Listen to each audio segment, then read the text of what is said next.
আমাদের বাড়িতে ছুটির দিন মানেই হতো লুচি, বিশেষ করে শনিবার আর রবিবার। তখন তবে আমাদের কিন্তু এত রকম খাওয়া দাওয়ার ঝামেলা ছিল না, মানে লুচির সঙ্গে মাংস লাগবে বা হেভি কোনো তরকারি হতে হবে। তখন আমাদের ওই লুচি পরোটার সঙ্গে হয় চিনি হতো, নইলে ওই মায়ের হাতের তৈরি একটা স্পেশাল আলুর তরকারি, যেখানে শুধুমাত্র হলুদ আর সামান্য একটু কালো জিরে দিয়েই তৈরি হয়ে যেত সুস্বাদু লুচি আর তার সঙ্গে আলুর তরকারি। এখনকার মতো কিন্তু আলুর দমও আমাদের সময় হতো না। যাই হোক, তো আজকের গল্পটা হচ্ছে আমার বাপের বাড়িতে। আমি গিয়েছিলাম, তো মা বলেছিল কি খাবি বল। তো 2-3 দিন বেশ জমজমাটি খাওয়ার পর মনে হলো যে না, আজকে একটু সিম্পল কিছু খাই। তো মা বললো অনেক দিন লুচি খাওয়া হয় না, তুই যখন এসছিস তোর সুবাদে আমাদেরও একটু খাওয়া হয়ে যাবে।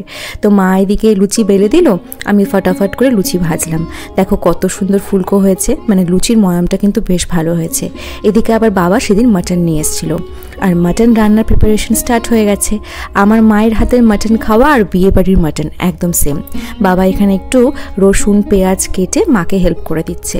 আর জানো তো, ওই মাংস করার সময় যে আলুগুলো ভাজা হয়, সেই ভাজা আলুটা খেতে না আমি ছোটোবেলার থেকে সেমভাবে এখনও খুব ভালোবাসি। তাই আমার মা আমার জন্য আলাদা করে একটু আলু রেখে দিয়েছিল। আর এখানে আমার মা কিন্তু কড়াইতে মাংস বসিয়ে দিয়েছে। তবে হ্যাঁ, আমার মা কড়াইতে বেশিক্ষণ মাংস রাখে না, ওটাকে প্রেশারে সুন্দর করে সেদ্ধ করে তারপরে একদম কড়াইতে আবার কষিয়ে রান্না করে। তবে সেটার টেস্ট কিন্তু দুর্দান্ত হয়। দেখে বুঝতেই পারছো কতটা তেল ছেড়েছে, আর কালারটা, টেস্টটা তো তোমাদের বলে বোঝাতে পারবো না।